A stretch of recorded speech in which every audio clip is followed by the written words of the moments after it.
I think we got to, have the right mindset, right focus to, when we get there that, we got to take care of business. How tough is that? Because, I mean, you I guess, use the word unfortunately, have that experience last year. You guys made some moves that looked like, okay, we're out of it. And you still had some games. Like, as a player, what's that emotional dealing with?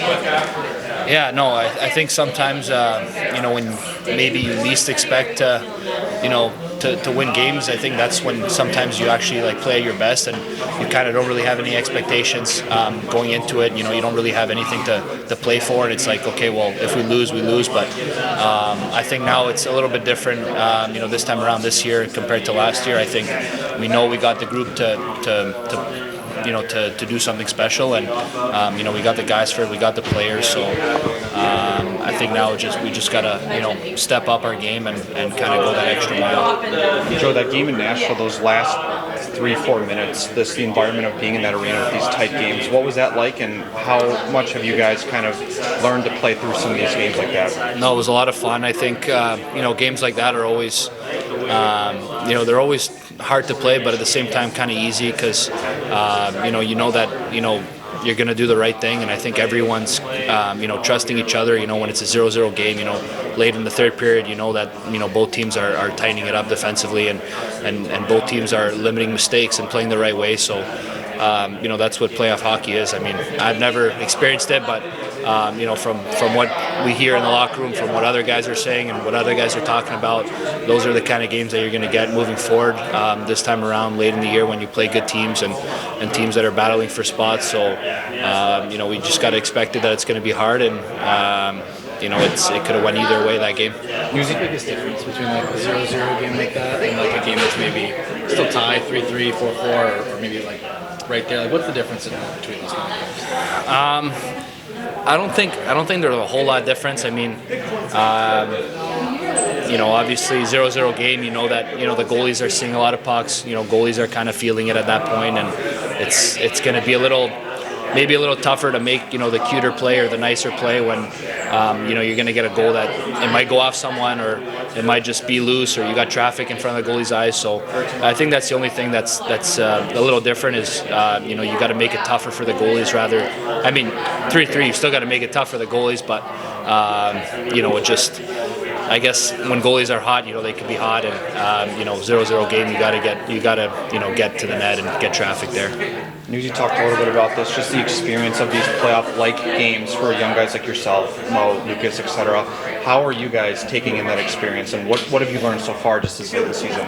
No, I love it. I mean, it's been a fun, I guess, couple months recently. Ever since the deadline, and knowing that we have full trust in this group, and the other years, obviously, we weren't as deep as we are this year, but I think it's pretty important for us. I mean, we want to establish a good culture here and a winning culture, and us young guys are going to be the ones to hopefully bring that up, and we want to play in the playoffs every single year, and obviously from what guys have been saying, you don't know when the next time you get experiences like this or chances like this, and we just want to make the most of it, live in the moment, play in the moment, and we're going to do our best to reach that goal. What was the reception in here to the deadline? How did you guys kind of take they didn't send anybody out for the first time since you've been here?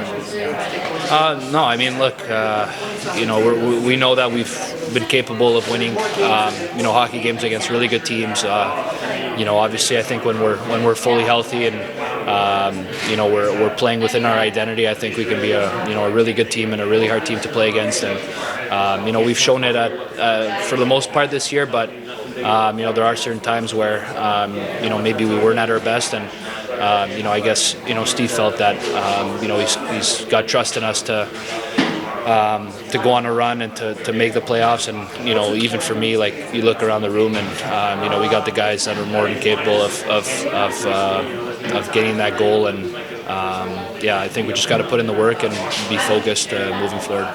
You talked earlier about kind of the difference when you kind of go into a game with sort of nothing to lose versus now. Does it feel like pressure? What is that feeling now? Yeah, well, with pressure, there's going to be, with expectations, there's going to be pressure. So, yeah, we just gotta, find a way to, to zone everything out a little bit.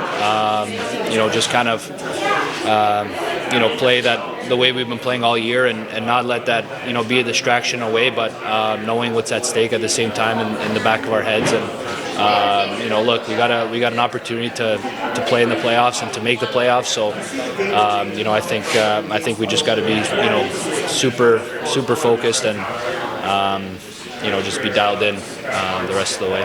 Have you thought about what it would mean to you to make the playoffs? Yeah, I really want to get there, and it would mean a lot for sure. But we just still got to take it day by day and game by game, and obviously put our best foot forward so that we have no regrets later on, and not looking back at what if we could have done this or should have. But I want to make the playoffs pretty bad. Yeah. Derek, what are some of the things you want to see from the Nashville game carrying over to tomorrow? Our team game. I mean, we'll take that game every single time. Just gave a handful of chances. Obviously, you limit that team to 1 goal against. We didn't turn the puck over. Some of our better game management games. We didn't give up any odd mans. We gave one where they came out of the box. It was a little bit dangerous, 2-on-1. That was it. I think that's playoff type hockey. It's tight hockey. I just liked our approach. Unfortunately, I made a couple mistakes there on their 1 goal against. That was difference in the game, but there's a lot of good things that can translate from that game. Not only that game, probably our last 8 periods. You take the second period from the Columbus game on, we've taken 4 of 6 points within that time, and let's process. If we continue to do things like that, I think we'll have some success. Was Alex Lyons kind of reinforcing the decision to put him back in? Yeah, I mean, that was, we've had some very competitive goaltending in this recent stretch, had some success, and I think it'll probably a little bit to do with our improved team game, but it might be one of our better goalie performances in a long time, is what he gave us in Nashville on Saturday. Do you know who you're going with tomorrow? Yeah, we're going to go back with him tomorrow, just, kind of piggybacking his performance on Saturday. Is it kind of nice to have that, let's call it problem? I mean, you Yeah. got 2 guys going pretty well right now. We've had this a couple times where we've actually had a hard decision, which is a positive, because, there's been some times this year where we were unsure on who to start on the other end. This is a good problem. Obviously, James is winning, and Alex had a really good performance on Saturday. Is Vila on the horizon at some point there? No, he's got to get comfortable now. He's got a couple little small setbacks here, but he's got to get comfortable to get into a game, which will probably be in Grand Rapids, and he's not there yet. Is- Petrie available for tomorrow? Who's that? Petrie? We'll see on Petrie. He got caught up into the little sickness going through the whole team here. It's kind of been staggered, so the guys have managed it pretty well, how they spread the sickness around. So we'll see how he is for tomorrow. And Derek, then is- Woolman's probably not ready for tomorrow either. Probably not, but we'll see. We'll see how he responds to practice. His first full practice, and it was a legit practice, 40 minutes with some legit reps. So that was a positive. You don't get many of those this time of year. So we'll see how he responds. Is the Husso thing, I mean, is the window's getting shorter now? Yeah, I mean, it is getting short, of course. But, fortunately, we like where both our guys are playing right now, too. With Edmondson, how much does it up the degree of difficulty for him? He's coming in right as these games are so tight, so important. Hard, but he's done a good job. Even the other night, we asked a lot of him, and a couple mistakes, which are just going to happen, some growth, and we kind of followed a turnover there north that put us in a bad spot. Little things like that, but they're such teachable things. But what he's doing out of our zone, how he's defending, really positive for him. And we talk about our team game improving of late, and he's been a big part of it. It's a little unusual to have a prospect sitting like you have been with Berggren. Is there something, is it the call-up situation that's stopping you from sending him? No, I think it's our team game. We just talked about 8 quality periods, so a little rhythm of our line. You know, I'd probably put Spronger in that same boat too. We're obviously both Spronger and Bergeron can produce some offense, but just the rhythm of our lines right now, we've played some really good team hockey right now. So I think it's more about what the group's doing that's keeping it together. Seems like you really have a lot of confidence in Zarnik and just the job he does, it seems like. Just a confident team game down the middle. Unfortunately, we haven't even, we went through a stretch with playing Fisher out of position, and it just created some chaos right lineup. He's given us reliable minutes. And I talk about this team game of late, how we're limiting chances, how we look a little more less chaotic throughout our entire lineup. I think he's helped that by just giving us quality minutes down the middle. With Sprong, when he gets back in there, it's just a matter of being a little bit more conscientious. I think so. We love the offense, but we just talk about not being chaotic. I think that's just our current group right now is playing the right way. I think a winning type of hockey, and Sprong's very capable of that. I think he's shown that throughout. And again, it's just the reality of being healthy and our team game being pretty good right now. This could change in a hurry. With Simon, when it comes to the way he can outlet passes and everything like that, are there things that maybe, whether it was in the AHL this year or learned from time last year, where you've noticed where he's figured out that balance of when to try it and Yes. when not to? Like, how do you look at that growth? Amazing his game. Less egregious mistakes are finding him. The jumping up in the rush, giving the odd man back, the sloppy turnover, turning the puck over and then attacking the rush, giving up an odd man.